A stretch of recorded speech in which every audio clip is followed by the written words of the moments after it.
ഇനി മുതൽ US visa ലഭിക്കണമെന്നുണ്ടെങ്കിൽ ഇസ്രായേലിനെ സപ്പോർട്ട് ചെയ്യണമെന്നുള്ള റിപ്പോർട്ടുകൾ US നിന്നും വരുന്നുണ്ട്. നമുക്കിത് പരിശോധിക്കാം. അതുപോലെ US നിന്നും വരുന്ന മറ്റൊരു വാർത്തയാണ് നെതന്യാഹുവിന്റെ ഫോമർ സെക്യൂരിറ്റി ചീഫിനെ US അറസ്റ്റ് ചെയ്തു എന്ന് പറഞ്ഞിട്ടുള്ള ഒരു ന്യൂസ് വരുന്നുണ്ട്. അതിന് പിന്നിൽ എന്താണെന്ന് നമുക്ക് പരിശോധിക്കാം. അതുപോലെ ഇറാഖിൽ ഇസ്രായേൽ പുതിയൊരു സീക്രട്ട് ആയിട്ട് ഒരു മിലിറ്ററി ഔട്ട് പോസ്റ്റ് തുടങ്ങിയിട്ടുണ്ടായിരുന്നു. അതിന് പിന്നിൽ എന്താണെന്നും കൂടി നമുക്ക് പരിശോധിക്കാം.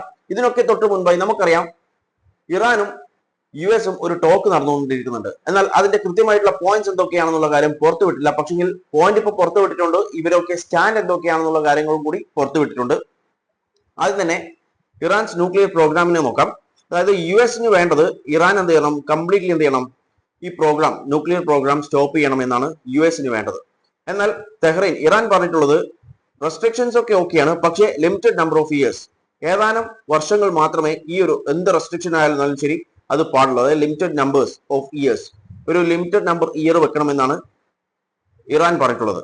ഇനി ഇറാന്റെ യുറാനിയം സ്റ്റോക്ക് പീൽസിനെ കുറിച്ചിട്ട് US പറയുന്നത് US want to take custody of Iran stockpile of 400 kilogram of highly enriched uranium. അതായത് ഹൈലി എൻറിച്ച്ഡ് യുറാനിയം എന്ത് ചെയ്യണം, ഒരു 400 കിലോ ഇറാന്റെ സ്റ്റോക്ക് പീൽസ് എന്ത് ചെയ്യണം, US കസ്റ്റഡിയിലേക്ക് മാറ്റണമെന്നാണ് ഡൊണാൾഡ് ട്രംപിന്റെ ആവശ്യം. എന്നാൽ ഇറാൻ ഇത് റിജക്ട് ചെയ്തിട്ടുണ്ട്, ഈ ഡിമാൻഡ്. അതായത് ഇതിന് നിൽക്കില്ല എന്നാണ് ഇറാൻ ഇപ്പോൾ പറഞ്ഞിട്ടുള്ളത്. ഇപ്പോഴത്തെ കറന്റ് സിറ്റുവേഷൻ ആണിത്.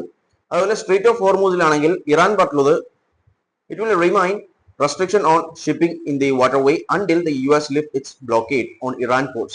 ഇറാനിയൻ പോർട്സിൽ US ബ്ലോക്കേഡ് ലിഫ്റ്റ് ചെയ്യുന്നത് വരെ എന്ത് ചെയ്യും, ഈ ഒരു റെസ്ട്രിക്ഷൻ, ഷിപ്പിംഗിന്റെ റെസ്ട്രിക്ഷൻ എന്ത് ചെയ്യും, മെയിൻറ്റെയിൻ ചെയ്യും. അതായത് അത് മാറ്റില്ല എന്നാണ് പറഞ്ഞത്. ആദ്യം US മാറ്റണം, എന്നാലേ ഇറാൻ മാറ്റുകയുള്ളൂ എന്നാണ് പറഞ്ഞത്. അതുപോലെ ഫ്രോസൺ അസറ്റിന്റെ കാര്യമാണെങ്കിൽ Iran officials are demanding sanction relief ഒഴിവാക്കണം. അതുപോലെ തന്നെ അൺഫ്രീസ് ചെയ്ത് $20 ബില്യൺ അസറ്റ്സ് ഉണ്ട്, അതെന്ത് ചെയ്യണം, അൺഫ്രീസ് ചെയ്യണം എന്നുള്ള കാര്യം കൂടി ഇറാൻ വെച്ചിട്ടുണ്ട് മുമ്പിൽ. ഓക്കെ, ഡിമാൻഡ് വെച്ചിട്ടുണ്ട്. അതുപോലെ വാർ റെപ്യൂട്ടേഷൻ ആയിട്ട്, അതായത് Iran is demanding compensation for damage caused by US and Israeli അറ്റാക്കും അതായത് US അറ്റാക്കും കൂടി ഡാമേജ് ആയിട്ടുള്ളതിന് കോമ്പൻസേഷൻ നൽകണം. അതിന് കോമ്പൻസേഷൻ എമൗണ്ട് ഇറാൻ പറഞ്ഞിട്ടുള്ളത് $270 ബില്യൺ ആണ്. ഇതും കൂടി കൊടുക്കണം. ഇത് ഇറാന്റെ ആവശ്യമാണ്. അതുപോലെ ഇറാൻസ് റീജിയണൽ ഇൻഫ്ലുവൻസ്, US വേണ്ടത് എന്ത് ചെയ്യണം, ഇറാൻ എന്ത് ചെയ്യണം, ഈ റീജിയണൽ ആലീസ് ആയിട്ടുള്ള ഹെസ്ബുള്ള അതുപോലെ ഹമാസ് അവരൊക്കെ എന്ത് ചെയ്യണം, അവർക്കുള്ള ഇൻഫ്ലുവൻസ്, അതായത് സപ്പോർട്ട്, ഇറാന്റെ സപ്പോർട്ട് എന്ത് ചെയ്യണം, ലിമിറ്റ് ചെയ്യണം എന്നുള്ള ഒരു കാര്യം കൂടി US ആവശ്യപ്പെട്ടിട്ടുണ്ട്. അതുപോലെ ഇറാന്റെ ballistic missile program shut off ചെയ്യണം എന്നുള്ള ഒരു കാര്യം കൂടി US ആവശ്യപ്പെട്ടിട്ടുണ്ട്. ഇതൊക്കെ ചേർത്ത് വായിച്ചു, അതായത് ഈ പോയിന്റ്സ് ഒക്കെ നോക്കിക്കഴിഞ്ഞാൽ നമുക്ക് മനസ്സിലാവുന്ന ഒരു കാര്യം എന്ന് പറയുന്നത് ഇത് അത്ര പെട്ടെന്ന് ഓക്കെ ആവാൻ പോകുന്ന ഒരു ഡീലല്ല എന്നുള്ളത്. കാരണം ഈ കോമ്പൻസേഷൻ കൊടുക്കണം, ഫ്രോസൺ അസറ്റ്സ്, അതുപോലെ ഇറാന്റെ ന്യൂക്ലിയർ സ്റ്റോക്ക് ബിൽസ്, അത് ഓൾറെഡി ഇറാൻ റിജക്ട് ചെയ്തു ആ ഡിമാൻഡ്. അപ്പോൾ ഇത് അത്ര പെട്ടെന്ന് ഓക്കെ ആവാൻ പോകുന്ന ഒരു ഡീലായിട്ട് എനിക്ക് തോന്നുന്നില്ല. ഇനി നമുക്ക് US പോകാം. US ഗ്രീൻ കാർഡ്, അതായത് green visa only for supporters of Israel എന്നൊരു ചോദ്യമാണ് വന്നിട്ടുള്ളത്. അതിന് മെയിൻലി കാരണം എന്ന് പറയുന്നത് administration of US president Donald Trump has introduce stricter procedure for reviewing permanent residence applications with immigrants authority placing increasing scrutiny on applicants social media activities and political views. അതായത് US administration എന്ത് ചെയ്തിട്ടുണ്ട്, ഈ permanent residence ആപ്ലിക്കേഷൻസിൽ കുറച്ചും കൂടി stricter procedures ഉണ്ടായിട്ടുണ്ട്. അതായത് അവരുടെ എന്ത് ചെയ്യും, സ്ക്രൂട്ടണി കുറച്ചും കൂടി കൂട്ടിയിട്ടുണ്ട്. സോഷ്യൽ മീഡിയ അക്കൗണ്ട്സ് അടക്കം മീഡിയ ആക്ടിവിറ്റീസ് അതുപോലെ പൊളിറ്റിക്കൽ വ്യൂസ് അടക്കം എന്ത് ചെയ്യുന്നുണ്ട്, സ്ക്രൂട്ടനൈസ് ചെയ്യുന്നുണ്ട് എന്നുള്ള കാര്യമാണ് ഇപ്പോൾ പുറത്തു വന്നിട്ടുള്ളത്. ഓക്കെ, അതുപോലെ അതായത് ഈ പ്ലാറ്റ്ഫോംസ് എന്ന് പറയുന്നത്, അതായത് സോഷ്യൽ മീഡിയ പ്ലാറ്റ്ഫോംസ് എന്ന് പറയുന്നത് ഫേസ്ബുക്ക്, ഇൻസ്റ്റാഗ്രാം, X എന്നുള്ള എല്ലാ ഇതും എന്ത് ചെയ്യും, ഇപ്പോൾ exclusively part of green card evaluation പ്രോസസിന്റെ പാർട്ടായിട്ട് വന്നിരിക്കുകയാണ് ഇതൊക്കെ എന്നാണ് പറഞ്ഞിട്ടുള്ളത്. Immigration officials are paying particular attention to applicants online പോസ്റ്റും കാര്യങ്ങളൊക്കെ ചെക്ക് ചെയ്യുന്നുണ്ട്. അതുപോലെ തന്നെ കൂടുതലും എന്താ പറയാ, increase scrutiny of public commentary related to ഇസ്രായേലുമായിട്ടുള്ള പബ്ലിക് കമന്ററീസ് കൂടുതലായിട്ട് സ്ക്രൂട്ടനൈസ് ചെയ്യുന്നുണ്ട് എന്നുള്ള കാര്യം കൂടിയാണ് പുറത്തു വന്നുകൊണ്ടിരിക്കുന്നത്. ഇത് എല്ലാ വിസ പ്രോസസ്സിംഗിലും വരുന്നില്ല, ദ പെർമനന്റ് റെസിഡൻസ് ആപ്ലിക്കേഷനിൽ മാത്രമാണ് ഈ ഒരു കാര്യം വരുന്നത്. അതുപോലെ ഈ ഒരു കാര്യം റിപ്പോർട്ട് ചെയ്തിട്ടുള്ളത് ദ ന്യൂയോർക്ക് ടൈംസ് ആണ്.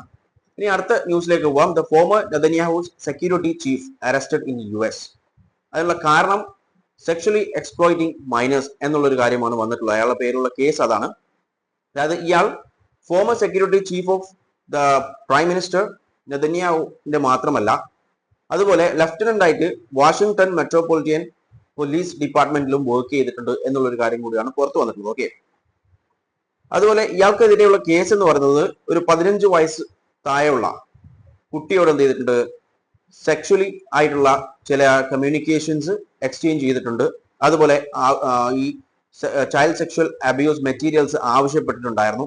ഇങ്ങനെയുള്ള കാര്യങ്ങളാണ് ഇയാൾക്കെതിരെ വന്നിട്ടുള്ളത്. പക്ഷെ ഇവിടെ ഇൻട്രസ്റ്റിംഗ് ആയിട്ടുള്ള ഒരു കാര്യം എന്ന് പറയുന്നത്, ഒരു 2 ആഴ്ച മുൻപ് ഇസ്രായേലിനെ നെതന്യാഹുവിന്റെ പോളിസിനെയും ക്രിട്ടിസൈസ് ചെയ്തിട്ട് ഇയാൾ മുന്നോട്ട് വന്നിട്ടുണ്ടായിരുന്നു. അതായത് ഇസ്രായേൽ ഇപ്പോൾ ചെയ്തുകൊണ്ടിരിക്കുന്നത് തെറ്റാണെന്ന് പറയുകയും അതുപോലെ ഗാസയിൽ നടത്തുന്ന കാര്യങ്ങൾ തെറ്റാണെന്ന് പറഞ്ഞിട്ടൊക്കെ ഇയാൾ ഒരു 2 ആഴ്ച മുൻപ് മെയിൻ സ്ട്രീമിൽ വന്നിട്ട് ഈ കാര്യങ്ങളൊക്കെ പറഞ്ഞിട്ടുണ്ടായിരുന്നു. അതായത് നെതന്യാഹു ചെയ്യുന്നത് ഇറാന്റെ വാറടക്കം തെറ്റായ ഒരു കാര്യമാണെന്ന് പറഞ്ഞ് ക്രിട്ടിസൈസ് ചെയ്തിട്ടുണ്ടായിരുന്നു. ഇയാൾ ഒരു പക്ഷേ ഈ ക്രൈം ചെയ്തിട്ടുണ്ടാവാം. പക്ഷെ പല റിപ്പോർട്ടുകളും ഇപ്പോൾ വരുന്നത് ഇയാൾ ഇസ്രായേലിനെ ക്രിട്ടിസൈസ് ചെയ്തതുകൊണ്ട് അതിനുള്ള പണിഷ്മെന്റ് ആയിട്ട് ഒരു കേസ് ഫാബ്രിക്കേറ്റ് ചെയ്തിട്ട് ഇയാളെ തലയിൽ വെച്ചു കൊടുത്തിട്ടുള്ളതാണ് എന്നുള്ള റിപ്പോർട്ടുകൾ വരുന്നുണ്ട്. ഇതിന്റെ സത്യാവസ്ഥ എന്താണെന്ന് അറിയില്ല, നമുക്ക് കാണാം. ഇനി ഇറാഖിലേക്ക് പോവാം. Israel establish A secret military outpost deep in Iraq's western desert to support its air campaign against Iran. ഇറാനെതിരെയുള്ള ക്യാമ്പയിൻ, എയർ ക്യാമ്പയിൻ സപ്പോർട്ട് ചെയ്യാൻ വേണ്ടിയിട്ട് എന്ത് ചെയ്തിട്ടുണ്ട്, വെസ്റ്റേൺ ഡെസേർട്ടിൽ, ഇറാഖിലെ വെസ്റ്റേൺ ഡെസേർട്ടിൽ എന്ത് ചെയ്തിട്ടുണ്ട്, ഒരു സീക്രട്ട് മിലിറ്ററി ഔട്ട്പോസ്റ്റ് തുടങ്ങിയിട്ടുണ്ട് എന്നാണ് ദ വാൾ സ്ട്രീറ്റ് ജേണൽ പുറത്തുവിട്ടിട്ടുള്ള റിപ്പോർട്ട്. ഇവർ പറയുന്നത് installation was build shortly before the start of US-ഇസ്രായേലി വാർ അഗൈൻസ്റ്റ് ഇറാൻ. ഇറാനെതിരെയുള്ള US-ഇസ്രായേലി വാറിന് തൊട്ട് മുൻപാണ് ഈ ഒരു മിലിറ്ററി ഔട്ട്പോസ്റ്റ് അവിടെ തുടങ്ങിയിട്ടുള്ളത്, ഇൻസ്റ്റാൾ ചെയ്തിട്ടുള്ളത് എന്നാണ് പറഞ്ഞത്. ആൻഡ് ഓപ്പറേറ്റഡ് വിത്ത് വാഷിംഗ്ടൺസ് നോളജ്, അതായത് യുഎസിന് ഇതറിയാം, അവരുടെ സമ്മതത്തോടു കൂടിയാണ് ഇത് ഓപ്പറേറ്റ് ചെയ്തിട്ടുള്ളത് എന്നാണ് ന്യൂസ് പുറത്തുവിട്ടുള്ളത്. അതുപോലെ ന്യൂസ് പറഞ്ഞിട്ടുള്ളത് the site housed Israeli special force, അതുപോലെ served as a logistic centre for the air force during operation targeting ഇറാനെ ടാർഗറ്റ് ചെയ്യുന്ന ഓപ്പറേഷന്റെ സമയത്ത് എയർഫോഴ്സിനുള്ള ലോജിസ്റ്റിക് സെന്റർ ആയിട്ടും അതുപോലെ സ്പെഷ്യൽ ഫോഴ്സിന് ഒരു ഹൗസ്, ഇസ്രായേലി സ്പെഷ്യൽ ഫോഴ്സിന്റെ ഒരു ഹൗസ് ആയിട്ടുള്ള സൈറ്റ് ഒക്കെ ആയിട്ടാണ് ഇത് യൂസ് ചെയ്തിട്ടുള്ളത് എന്നുള്ള റിപ്പോർട്ടാണ് ഈ ന്യൂസ് പേപ്പർ പുറത്തുവിട്ടുള്ളത്. അതുപോലെ the base reportedly also include search and rescue team tasked with assisting down pilots if aircraft were hit during മിഷന്റെ സമയത്ത് എയർക്രാഫ്റ്റിനെ ഹിറ്റ് ചെയ്തിട്ട് അവിടെ പൈലറ്റ് വീണിട്ടുണ്ടെങ്കിൽ അവരെ സഹായിക്കാനുള്ള സെർച്ച് ആൻഡ് റെസ്ക്യൂ ടീമും കൂടി അവിടെ ഉണ്ടായിട്ടുണ്ട്, ആ ബേസിൽ ഉണ്ടായിട്ടുണ്ട് എന്നുള്ള റിപ്പോർട്ടുകളും വന്നുകൊണ്ടിരിക്കുന്നുണ്ട്. അതായത് ഇവർ ഓൾറെഡി പക്ക പ്ലാൻ ചെയ്ത് എല്ലാ കാര്യങ്ങളും സജ്ജമാക്കി, അതായത്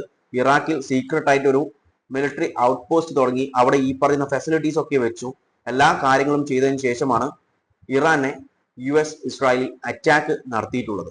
ഇത്രയും അധികം പ്ലാൻ ചെയ്തിട്ട് അറ്റാക്ക് ചെയ്തിട്ടും ഇവർക്ക് ജയിക്കാൻ സാധിച്ചില്ലല്ലോ എന്ന് ഓർക്കുമ്പോഴാണ്. കാരണം ഇവർ മിസ്അണ്ടർസ്റ്റാൻഡ് ചെയ്തു ഇറാനെ ഒരു 1-2 ദിവസം കൊണ്ട് അടിച്ച് തീർക്കാമെന്നുള്ള രീതിയിലായിരുന്നു ഇവർ ആ യുദ്ധം തുടങ്ങിയിട്ടുണ്ടായിരുന്നത്. പക്ഷേ ഇവർ വിചാരിച്ച പോലെയല്ല ഇറാൻ. ഇപ്പോൾ അതാ നമ്മളെ ട്രംപ് അണ്ണൻ ഇറാന്റെ പുറകെ നടക്കുകയാണ്, എങ്ങനെങ്കിലും ഒരു ഡീലിലെത്തിയിട്ട് ഇത് അങ്ങ് ഈ ഒരു യുദ്ധം അവസാനിപ്പിക്കാൻ വേണ്ടിയിട്ട്. പക്ഷെങ്കിൽ ഒരു ഇതിലും ഇറാൻ നിൽക്കുന്നുമില്ല. എന്നാൽ ഒരു വിട്ടുവീഴ്ചയ്ക്ക് US തയ്യാറാകുന്നില്ല. കാരണം വിട്ടുവീഴ്ച നടത്തിക്കഴിഞ്ഞാൽ അത് US-ന് അപമാനമാണ്. അതുകൊണ്ട് ആ ഒരു നാണക്കേട് ഇല്ലാതിരിക്കാൻ വേണ്ടി US ശ്രമിച്ചുകൊണ്ടിരിക്കുന്നു. എന്നാൽ ഇറാൻ ആണെങ്കിൽ ഒരടി അനങ്ങില്ല എന്ന് പറഞ്ഞിട്ട് അവരും നിൽക്കുന്നു.